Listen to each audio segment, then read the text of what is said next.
포스테코글루 경기 시작 3분 만에 격노한 이유는 메디슨의 플레이 때문이다. 모두가 놓치고 있지만 이날 패배의 원흉은 바로 메디슨이다.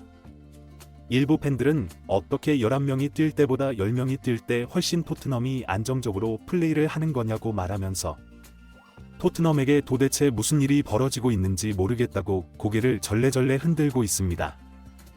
몇몇 전문가들은 토트넘의 경기력이 들쭉날쭉한 이유를 포스테코글루 브라이튼전 대역전패와 크리스탈 팰리스전에서의 졸전을 통해 정확하게 분석하고 있다는 것을 인터뷰 속 툭툭 흘리고 있는데, 이번 경기에서 패배의 원흉을 메디슨을 지목하고 있다고 말하면서 경기 시작 3분 만에 포스테코글루 격노한 이유가 바로 메디슨 때문이라고 언급해 많은 팬들의 고개를 갸웃하게 만들고 있습니다.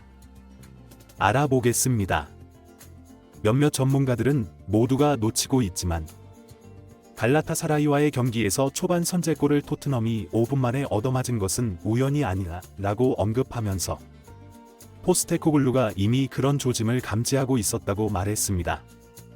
골키퍼 포스터가 공을 잡아 앞으로 나오는데 상대팀은 높은 위치에서 압박을 통해 빌드업을 방해하려고 공격수들이 포스터를 향해 접근한다.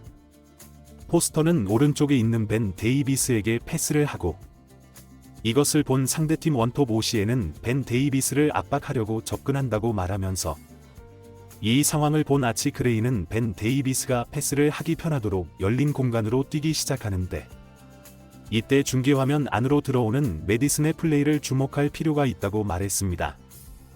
포스테코글루는 웨스트햄과의 경기에서 메디슨을 전반전만 뛰게 하고 후반전에 전격적으로 교체를 해버리는데 그 이유는 메디슨이 왼쪽 윙포워드 밑에서 뛰는 미드필더인데 수비적으로 왼쪽 공간을 거의 커버하지 않고 열심히 뛰지도 않기 때문이라고 말하면서 브라이튼 전에서도 역전패를 당한 이유가 메디슨이 커버해야 할 공간을 커버하지 않아 우도이 때문이다 라고 말했습니다. 포스테코글루는 브라이튼 전 이후 인터뷰에서 내 감독 경력 동안 이런 전은 본 적이 없고 흥분하면서 문제를 반드시 찾아 고칠 것이다. 이런 경기는 절대 용납할 수 없다고 말했었습니다. 그 당시에는 포스테코글루가 단지 화가 나서 저런 말을 했다고 많은 팬들은 생각했지만 웨스트햄전에서 메디슨이 특별한 실수를 하지도 않았는데 전반전에 교체한 것은 메디슨이 가지고 있는 이 문제를 정확하게 지적하고 있는 것이라고 몇몇 전문가들은 분석했습니다. 포스테코글루는 웨스트햄전 경기 후 영국의 매체와 인터뷰에서 메디슨을 교체한 것은 전술적인 이유 때문이다 라고 대놓고 말하면서 중앙에 좀 더 활동량이 필요하다고 생각해 사르를 투입했다고 에둘러 설명했습니다. 그는 다른 매체와의 인터뷰에서는 메디슨이 있을 때 그리고 그를 빼고 사르를 투입했을 때 팀이 어떻게 변하는지 우리는 지속적으로 관찰하고 있다. 메디슨은 중앙에서 강한 압박을 통해 우리의 빌드업을 방해하는 강팀을 만날 때 선발에서 제외되는 횟수가 늘어날 것이다 라고 매우 구체적으로 메디슨의 문제를 지적했습니다. 몇몇 전문가들은 이 상황에서 메디슨은 이 빈 공간으로 내려와서 공을 소유한 다음 볼을 전진시켜야 하는데 내려오지 않고 위쪽에서 자신에게 패스를 달라고 손짓을 하는 계열의 플레이를 한다고 말하면서 벤 데이비스는 전방에 있는 메디슨을 보지만 패스를 주지 않는데 이미 상대팀 선수가 메디슨에 접근하고 있어 패스를 하다가 끊기면 위험한 상황이 된다는 것을 알고 아치 그레이에게 패스를 하려고 방향을 틀었다고 말했습니다. 아치 그레이는 전방에 있는 메디슨을 보고 자신에게 패스가 오면 메디슨에게 주려고 위치를 파악하는데 이때에도 메디슨은 패스를 받기 위해 더 아래로 내려와 안전한 곳에서 공을 받아야 하는데 상대팀이 압박하기 좋은 거리에 서서 공을 달라고 계속 손짓을 하고 있다고 말했습니다. 벤 데이비스가 그레이에게 패스를 하는 것을 본 메디슨은 주변을 돌아보고 상대 선수가 자신에게 압박을 가한다는 것을 파악하고 전방으로 이제야 뛰기 시작한다고 말하면서 메디슨의 가장 큰 문제가 이렇게 아래쪽으로 내려와 공을 잡아 공격진에게 공을 연결해야 하는데 계속 서서 공을 달라고 요구만 하는 것이라고 말했습니다. 이 장면을 본 일부 팬들 역시 경기 장면을 끊어서 보니까 문제가 확연히 드러난다고 놀라워하면서 높은 위치에서 강한 압박을 하는 상대를 만날 때 메디슨이 더 내려와 안전한 곳에서 공을 받아 손흥민에게 패스를 연결해야 하는데 저 모양으로 골대 앞으로만 뛰니 손흥민이 자꾸 내려와 공을 받거나 아예 왼쪽에서 고립되는 것 아니냐고 날선 반응을 보였습니다. 몇몇 전문가들은 메디슨은 뒤에서 따라오는 상대 선수를 보면서 아치 그레이에게 공을 달라고 요구하고, 아치 그레이는 메디슨에게 공을 주지만 메디슨은 상대와 몸싸움에서 지면서 공을 빼앗긴다고 말하면서, 하지만 이 다음으로 이어지는 메디슨의 플레이는 보고도 믿을 수 없을 정도로 충격적이다라고 말했습니다. 메디슨은 위험 지역에서 공을 빼앗겼기 때문에 빨리 뛰어 들어가며 공을 되찾기 위해 노력하거나 압박을 해야 하는데, 이걸 그냥 쳐다본다고 말하면서, 아치 그레이는 현재 역동작에 걸린 상황이라 수비 복귀를 하기에는 늦었기 때문에 메디슨이 수비 커버를 하기 위해 뛰어 들어가야 하는 것이다 라고 설명했습니다.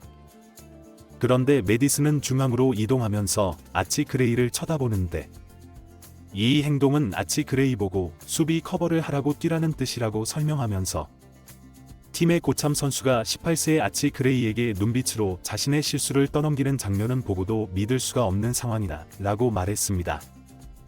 또 다른 일부 전문가들은 이렇게 산책 축구를 하는 것을 본 포스테코글루는 터치라인 밖에서 아주 격분하면서 손짓으로 바로 압박을 하라고 소리를 지르는데, 이게 바로 메디슨에게 하는 말이다 라고 언급하면서, 하지만 감독의 말도 아무 소용이 없었다. 그 다음에 이어지는 또 다른 산책 축구로 토트넘은 벌을 받는다고 말했습니다. 메디슨은 전반 3분경 위험 지역에서 상대와 볼을 경합하는 과정에서 느닷없이 발을 들이밀어 상대에게 파울을 범해 세트피스 기회를 내줍니다. 갈라타사라이는 세트피스로 유럽 5대 리그 팀들 중 가장 많은 골을 넣을 정도로 세트피스에 엄청난 강점을 가진 팀입니다. 일부 전문가들은 골문 쪽으로 크로스가 올라오는 것을 아치 그레이가 헤딩으로 걷어내는데, 이 공이 떨어지는 지점 근처에 있는 메디슨의 그 다음 플레이에 주목해야 한다고 말했습니다. 페널티 박스 근방이고 상대가 세트피스에 굉장히 강한 팀이라는 것을 알고 있다면 메디슨은 이 상황에서 전력으로 뛰어들어가 상대 슈팅을 막아야 했다고 말하면서, 하지만 메디슨은 공을 잡으러 들어가려다가 어린 유망주이며 이 경기에서 원톱으로 출전한 랭크가 상대 슈팅을 막으려고 달려드는 것을 보고 그 자리에 멈춰서 버리는데, 이런 행동도 실제로 적극적으로 경기에 관여해 수비를 하려는 의지 자체가 없는 것으로 봐야 한다고 설명했습니다. 결국 상대에게 슈팅을 허용하면서 토트넘은 경기 시작 5분 만에 선제골을 얻어맞고 굉장히 어려운 경기를 하기 시작하는데요. 그 이후로 토트넘은 2골을 얻어맞고 1골을 넣어 1대3으로써 전반전을 마쳤지만, 메디슨은 여전히 중앙에서 게으른 플레이로 팀을 돕지 않자 포스테코글루는 메디슨을 빼는 초강수를 둡니다. 벤탄쿠르와 사르 그리고 클루셉스키라는 토트넘 1군 중앙 미드필더 3명이 들어가자 공격과 수비에서 밸런스를 찾으며 토트넘이 1골을 따라붙게 되는데요.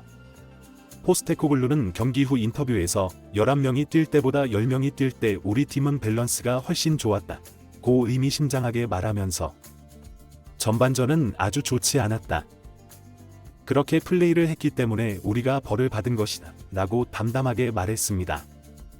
일부 팬들은 포스테코글루가 전반 3분 만에 로테이션한 이유가 메디슨의 게으른 플레이로 팀 전체가 위기에 놓인다는 것 때문이라니 충격적이다 라고 말하면서, 손흥민이 왼쪽에서 고립되고 수비까지 내려오는 것 역시 메디슨 때문이다. 당장 메디슨을 팔아버리고 겨울 이적 시장에서는 이타적이고 창의적인 중앙 미드필더를 데려와야 할 것이다 라고 말해 많은 팬들의 공감을 얻었습니다. 구독 및 멤버십 가입은 매일 더 나은 영상 제작 열정을 타오르게 합니다. 이상